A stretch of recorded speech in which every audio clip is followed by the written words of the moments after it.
Do you want to own a Function 1 or Void acoustic sound system but can't afford the $10,000 price tag per speaker? The Paraflex audio movement might be exactly what you're looking for. It's affordable because it's all about open source and it's community powered, meaning there isn't a manufacturer. Instead, there are a bunch of builders and you can build your own. These ultra-efficient cabinet designs rival the big names because their continuous and peak SPLs, operating bands, sensitivities, and even designs are in the same category as the functions or voids that we know and love.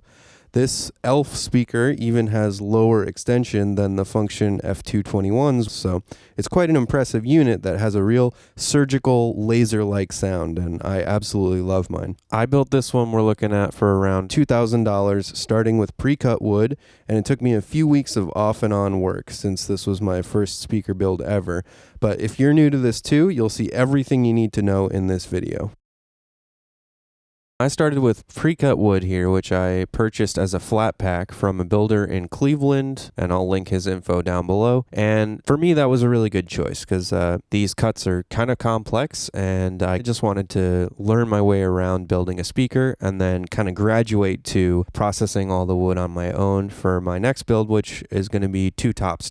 Part of what you're paying for when you get a flat pack is the implementation of the design with exact specifications. That has to do with what handles are we going to use and how are the pieces going to interlock. For me, being a total beginner, that was like a huge value, but some of that implementation is proprietary to the person who designed it. So I won't be able to give you exact one-to-one information on every single step here, but throughout my process, I feel like I learned how to create an effective implementation by using this one, and I think you could probably get that kind of value out of watching this video. I also think that getting a CNC pack and having that taken care of is an excellent first choice. So you'll have to make that decision for yourself. So let's briefly go over everything we're going to need for this project. Sanding options, some of these little stickers to label things, the brush to keep things clean. We've got our glue, caulk gun for the glue. I got some gloves, inventory list of your pieces depending on what you're working with. We've got our main screws that we're going to be using. We've got two drills or a drill and an impact driver. Here's some drill stops. We've got some ready patch casters here, rubber feet here, M6 bolts, and the M6 threaded inserts. Here we've got our speak-on connectors, M3 nuts, screws, and washers over here, two kinds of spade connectors, and our 12 AWG wire.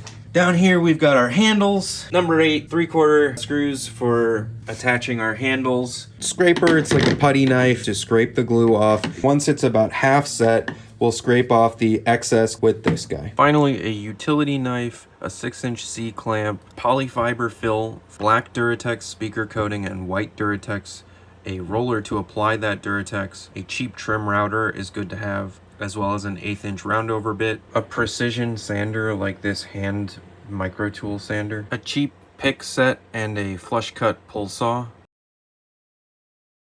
and a wire stripper crimper is a must-have.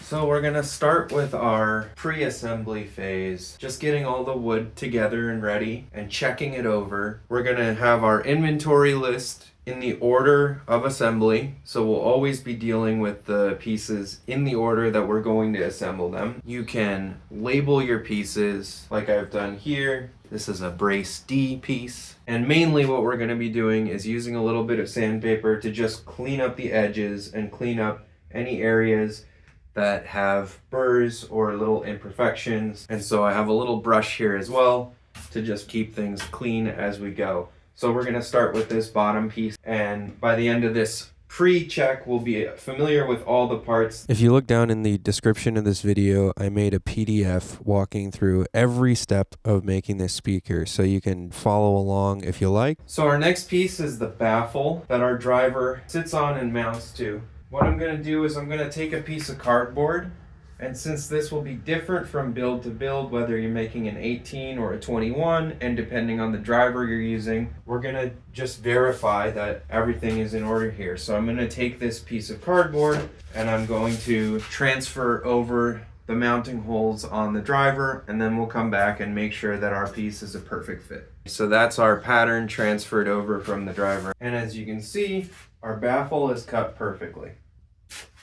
So we'll continue along now down our inventory list, checking over the pieces. I'm also going to arrange my pieces around the room in the order that I'm going to use them. Along with every part of the assembly of this enclosure, you're going to have to figure out amplifiers and drivers. So in the PDF, I also included like a page about how to pick an amplifier and tried to summarize everything that I learned while I was figuring it out before doing this build. There was a couple of little areas where I was taking off frayed edges so that they're not blocking something from sitting flush. And there was like 1 or 2 high spots that I sanded down. So next I'm gonna be doing a dry assembly of the whole thing, no glue and no screws. And it should hold in place just because of the shape of the pieces and the way it'll knock together. That'll help me to figure out if certain pieces where there's multiple copies need to be in certain places, and I might do some extra marking of the pieces to just say, okay, this one orientation wise needs to face this way before we start gluing and screwing it.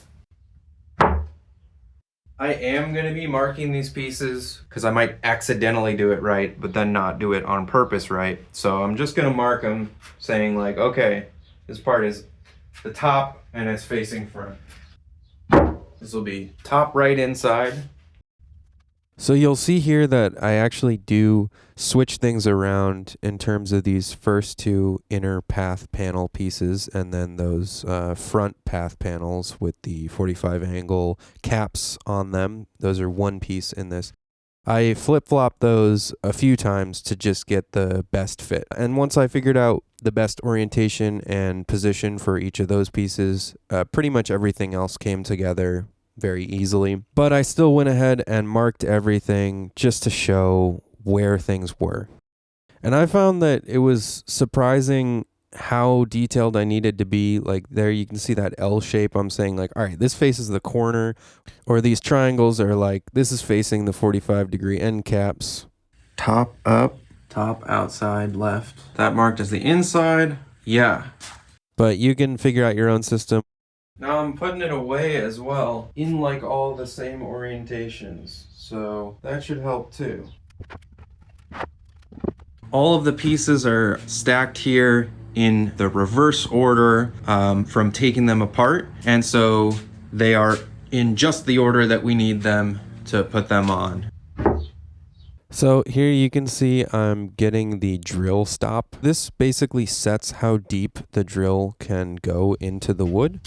And I did find this to be pretty useful for this step. I think this is about right. So we're gonna transfer these 5 here. Basically, we have holes in the bottom piece here, but we don't have pre-drills in the side of that baffle. So we're taking the pre-drilled holes that we have and then extending them through the piece that they're going to mate to. So I don't know if this is quite how they want me to do this, but I'm going to see if it'll work. Looks good to me. So the process is going to go like transfer the holes, glue all faces that make contact with other faces, and then screwing the piece in place. So this is my guess as to how much, but we'll see. I really don't know. Just place this on here and see how much squeeze that gives us. Okay, we're definitely looking for more than that. The goal is to create a seal, but a little less than making an enormous mess. I might go for a little bit more next time, but I don't want to go too crazy with it. But here we're getting it just hand tight. We're getting beating up on the outside. So I think if we tighten it down, then it should squeeze out some more. You want to wait about an hour for the glue to dry until it becomes kind of like pasty, and then it's very easy to remove the excess that squeezes out. You can definitely see we're starting to get a bit more. If you try to wipe it away too soon, it'll just go everywhere, and if you wait too long, it'll harden.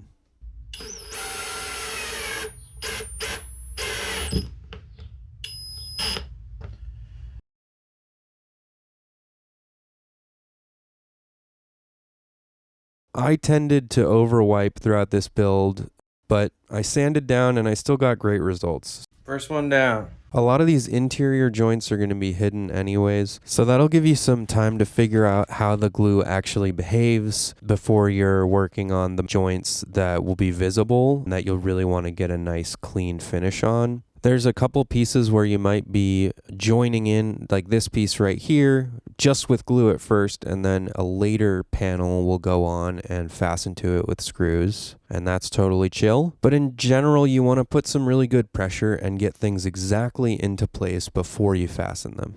Got both of these flush. This is lined up. That's lined up perfectly. Starting with CNC wood and being thorough, though, you're going to get some really exact results. We have one special concern, and that is we want to make sure that we're inside of this. Because when we go to sand down, we can sand down this whole piece all the way along. But if this part is out too far, we have to sand a much bigger area. So we're going to get this nice and tight. We're going to make sure we're inside here. And we're going to make sure we're inside here. And I believe that's just the case with that bottom piece overhang and the top piece overhang for this particular implementation, and getting things really snug and really fitted flush. It wasn't a problem at all. It was, I had a millimeter or two to work with.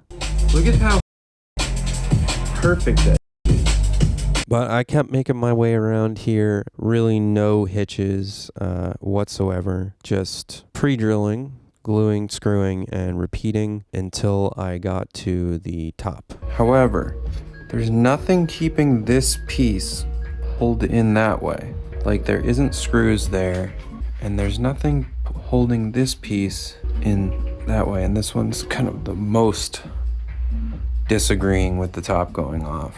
It's just there isn't any fasteners in this part. See if I can get this to lean over a little more overnight with that method. And this one, it doesn't seem like it's disagreeing with the top as much. So this did end up being a problem on the other side, and I'll show you how to clamp it as you're working through one of the side holes, which I think is definitely the way to do it. And you should also try to assemble the whole thing all in one shot before the glue dries. But I definitely think the way to do it is to use a clamp through the side, which I'll show you here in a second, to lean those over while you're building and get the top on all in one shot. If you can't do that, a couple of tricks to get the top on. One, you can add screws in places that there aren't screws, but you want to not pre-drill them. Just go wood through wood, because that'll give you the maximum downward force from that screw.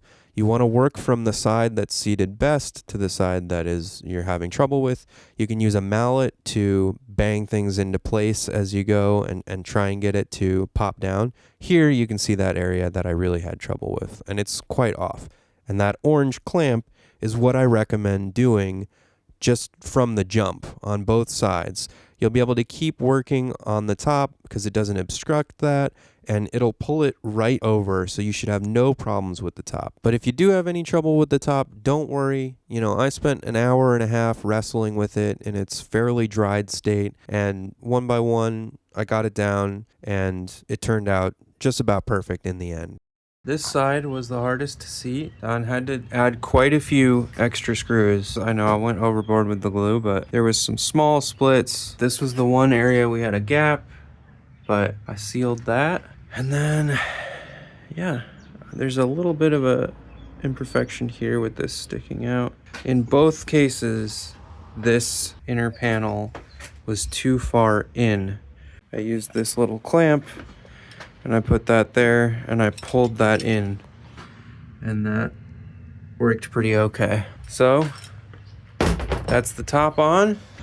Now hopefully you can learn from me and get that top on in one shot, because I think it also makes it easier not to overglue things, which I tended towards because I was struggling with it and really wanted it to be solid. Here you can see a little bit of splitting on the side. On day one here, that looks obvious, but as I continued working on it, that little bit of splitting was no problem. But the next order of business is to fill these holes. I picked up this little pick set to clear out any glue left in these, like there, like here. And use this mallet to put these screw hole covers in. We'll saw them flush. If you have a Harbor Freight near you, you can pick up a little set like that for $2. Now, because it takes a lot of force to get that glue moving. As soon as it starts to move, the pick slips, and so you can see I'm scraping all around these holes. In the end, that's fine. They sanded down fine, but it was difficult to do that without creating any scrapes or problems. He's applying a little bit of glue to the thing directly. This is definitely, I think, the right way to fill over the screw holes is to use wood plugs. You can also use Ready Patch, but this worked great for me. I'm kind of jumping around the box and dealing with things as I'm able to figure them out. In the PDF, I lay it out in a totally linear fashion. Everything went in pretty okay. Definitely some of them went in deeper than others. I did these ones, and then these will have to be done after the dampening is in. Same with the bottom ones. Do the bottom and the top ones of those for here. It seemed like the best thing to use here was something like this flush cut pull saw. This is a 23 TPI, which I believe is like the fineness of the tooth, and it's a very flexible blade. So next I am turning my attention to the angle braces, which get filled with sound dampening material. I went with the extra loft because people were saying lower density was better. I've also heard of used rock wool, but that it turns to dust. It didn't seem like there was really any benefit to doing acoustic foam, and it tends to be a little more expensive. I got the sheet style. That's gonna go here underneath the angle braces. First, I'm cleaning up these inner edges, and I think that's pretty important since there's been glue around that area already. You really want to get a tight squeeze there, and then I'm measuring out the polyfill that I'm going to use here. So with our 24x96 roll, if we draw a line between these, then we're on the inside because that screw is going to be where it has the highest height to drill through or to fasten to. So the mating surface right here obviously is on the outside of that. And then same for here. I put it in place and then I gave myself a line for where the edge of that was and then just marked where the glue should go there. I'm going to put this in place. I'm going to glue, and I'm also going to glue here. And then I'm probably going to drill these out and do these first, and then go down here and fasten it there. So if you look here, I had trouble getting enough downward force on this angle brace to make it sit flush with the side wall there. So I got this little RV jack, and that got it down just fine, but I'm sure there's a smarter way of doing this. I went with almost the cheapest possible 5-inch random orbital sander, and then I read that getting decent pads for them is like more important than the actual sander. So I went with the Diablo pads, and I went with the 60 grit, 120 grit. So I'm gonna just start with the 60 grit, and this piece has an overhang of 1.5, 2 millimeters. So I'm gonna just kind of start here. This top part and this bottom part and the side part, all three of these need to come in relative to this. Here's what I was dealing with before, and this is what I'm dealing with now. That's the level I'm gonna take it down to for now. Then I would maybe just switch to the 120 grit and try to get it nice. On the back, the top overhangs, so I need to do this whole strip. I need to do this whole strip. Then I need to do 3 on the other side. Looks like 1, 2, maybe a bit here. Here you can see I'm doing the wood plugs for the sides of the angle braces there. And I think as long as you have everything you need on day one to do this project, you could be doing both of these angle braces within your first big build step. I'm continuing to sand over the overhanging edges. There's definitely some glue still left on here, but the Duratex covered over it pretty much fine. I tried to get the front face right down to the wood, sanding that pretty heavily, and I even go through the first layer of the ply there on that corner. But even leaving a bit of glue on the sides in the corners, if you're okay with near perfect, was okay. I did a very basic job with a very cheap trim router using a 1/8 inch round over bit. Screw heads here still in place. I'll deal with those later. Even doing a not so good job, it did smooth out those edges, which is an important step because if they're left, then they'll chip. So I get it flipped over and I do the angle braces and dampening on the top side. And since it's flipped, I'm taking care of the wood plugs on the bottom side, which is upright now. Then I'm shearing off those wood plugs and doing the last of the trim routering on the side that's exposed.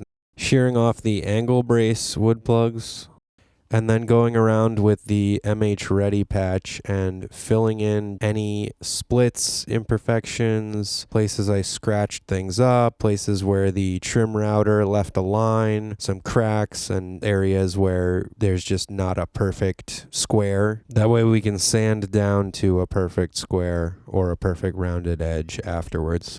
And from there, I spent quite a bit of time sanding things down, sanding glue down. This little hand detailing sander was exactly the right thing for this, especially in these angled areas and like the right angle areas especially. It was the only thing that could really get in there and smooth the glue down. You could try to get all the glue off, or you could be a little more strategic with the scraping of it beforehand. I just went down to like pretty darn flat. These areas, once it was like cleaned up, ended up looking pretty perfect even under a close inspection after the Duratex is applied, because the texture does hide small imperfections.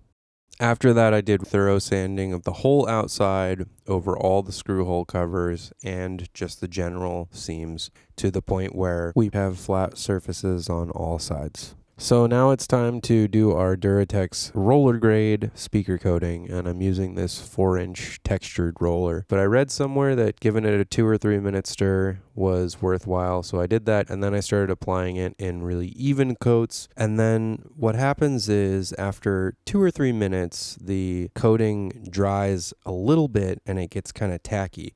And so the second time you roll over it, even within a single coat, it goes from this medium texture to a much finer texture. That finer texture was really easy to get uniform. Then I did the same thing on the second coat, and I did 6 hours of drying in between each of those coats. Today's a huge day because I should have the whole outside done and drying tonight. So initially I thought, oh man, I had to drop 40 extra screws in here to get the top down. There's no way I'm going to be able to fix that. But I asked my carpenter friend, and he said, I can take each one out, counterbore it, sink it, and fill it. And so I think it's worth giving it a go, as long as it doesn't create any problems. The process of counterboring these screws tore up the surface here and created a lot of splinters, but I felt like I had the tools to deal with those imperfections and get it to look right, with the patching and sanding having gone so well, so I just pressed on. It's easy to accidentally think there's more like room to go down, but really it's just kind of compressing the wood there and leaving that mark, which I'll have to sand out. And there's gonna be these splits on the side. I don't know if the third one is okay because I am doing a better job, or it's okay because I got lucky. But in the end here, I felt like that drill stop was making this more difficult, so I stopped using it. Instead, I was just being conscious of how deep I was drilling and figuring that since there's like 85 screws in the top of this thing at this point, even if 1 or 2 of them is not perfect, like, it's probably fine. And since this didn't go great, I'm probably gonna leave it for almost 24 hours, just because when I go to shear these off, it would be nice if they had that little bit of help to just stay in place. But while I'm waiting for that to dry, because I want the wood plugs to be really solid in there, I got down to some more sanding. After everything was dry, shearing off all the wood plugs and getting this thing ready for the final coats of Duratex. Did a little bit more patching and then one last final sand to get it really nice and flat. So here's the final coats of Duratex on the outside going on. I'm doing the first one here, and then like the first time around, I'm giving it 6 hours to dry and then doing a second coat.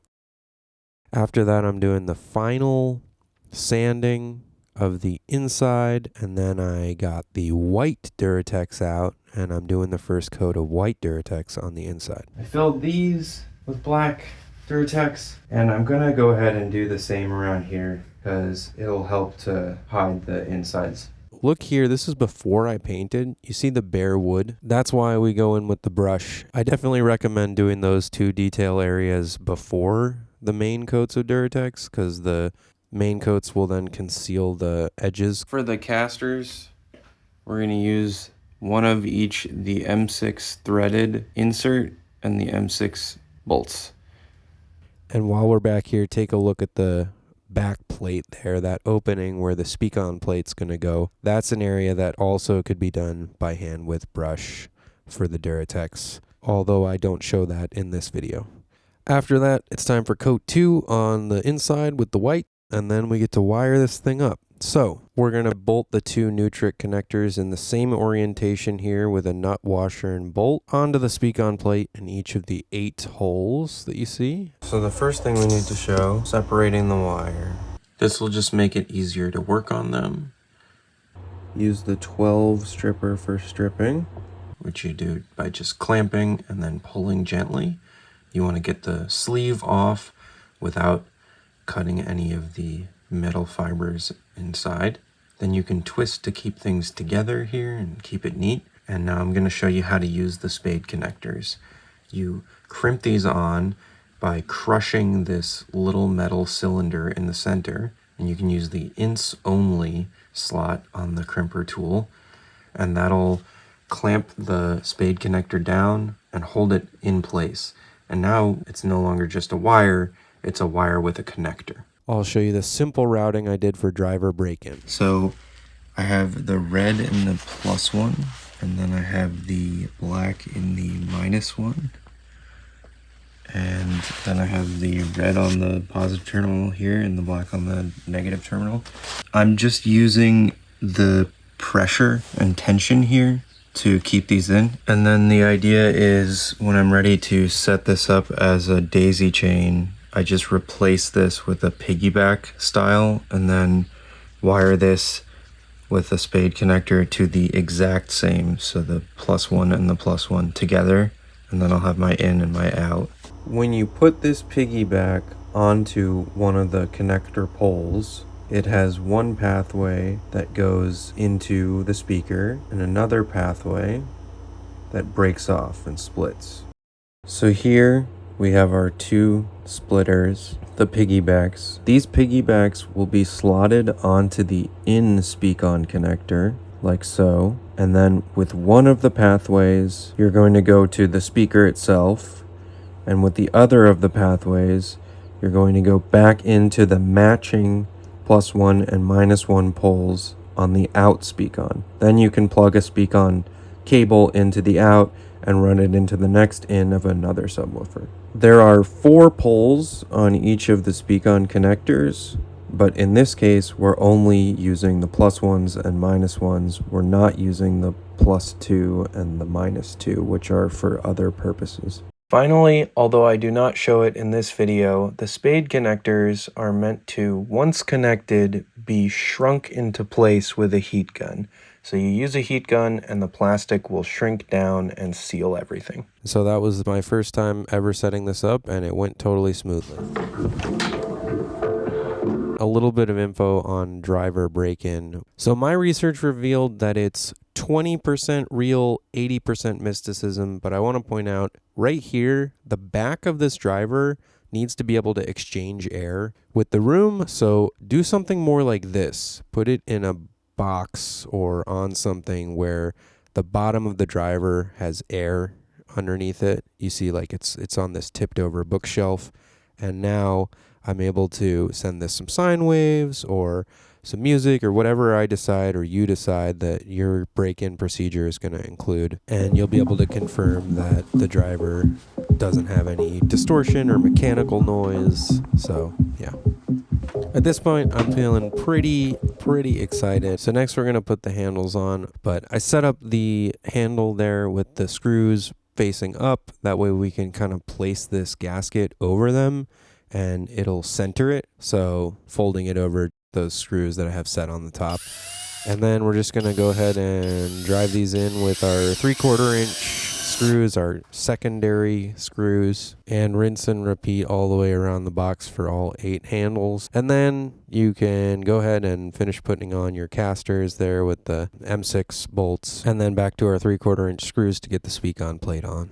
And that wire you see hanging off of our speak-on plate is the same wire that I used for breaking it in. We're going to need to run that wire to the front. So we could go up there to the top, but we would need to drill through one of those baffles. So we could also go to the side, and then we won't have to do that. So that's what I ended up doing, and we got all of our M6 threaded inserts into the holes that the driver will mount to.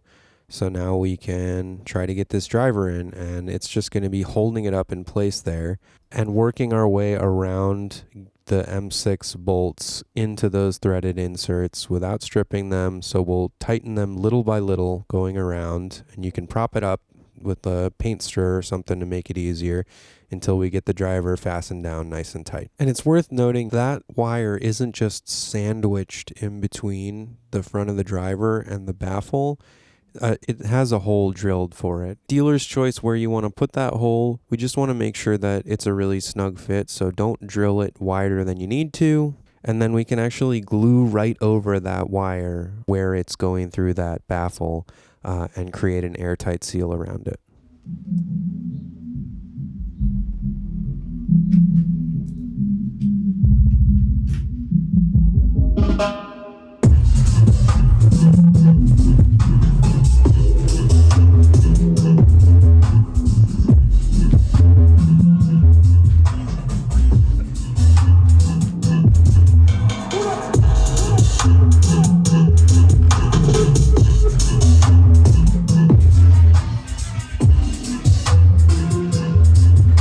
After that, I was in a total rush. Here I am slapping the feet on with M6 bolts and threaded inserts, then loading up into my car because it's time for the show.